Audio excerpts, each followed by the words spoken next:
Do you really know Angola? Angola is the 22nd biggest country in the world, 14.5 times bigger than its former colonizer.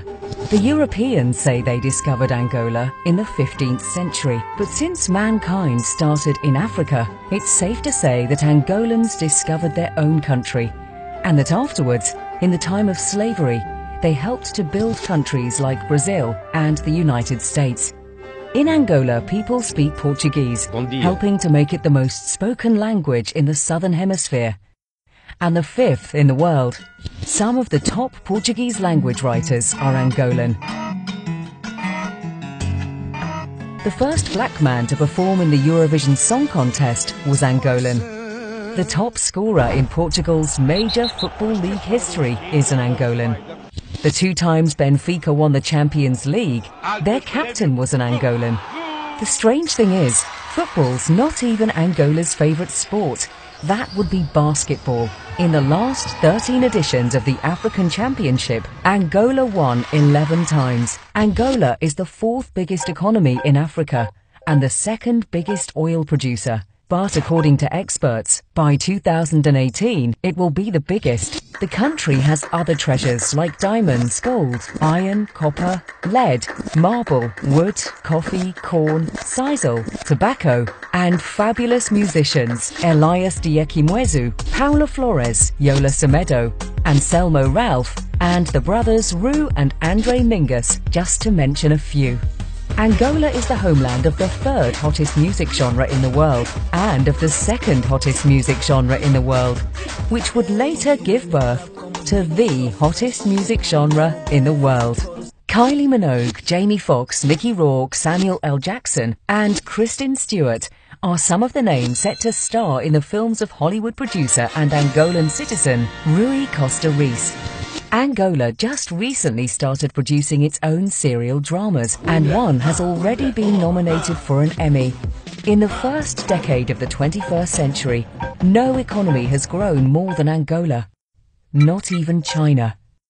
Luanda, the capital city of Angola, is said to be the most expensive city on the planet, but it's also one of the most vibrant, with some of the finest restaurants, hotels, shops, nightclubs and views in Africa.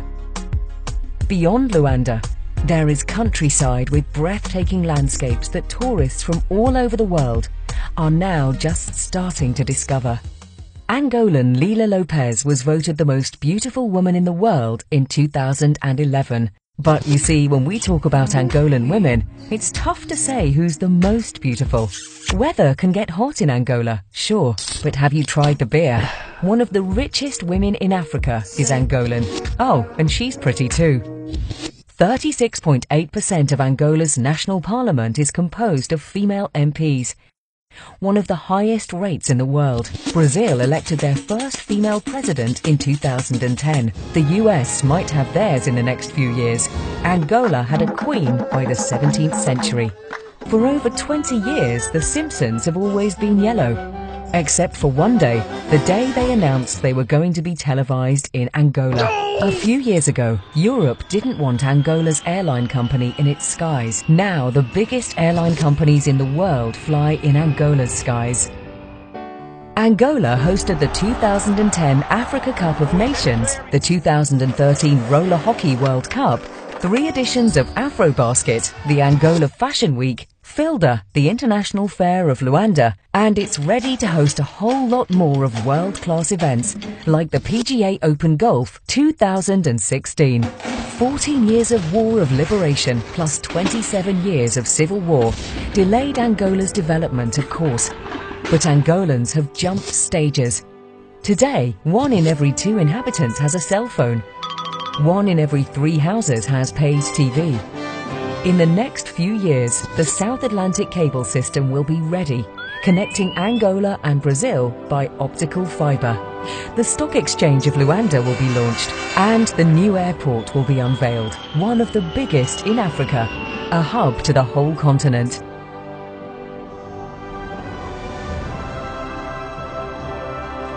This is what Angola achieved in a little over a decade of peace. Imagine where it might go from here. Proudly, Angola.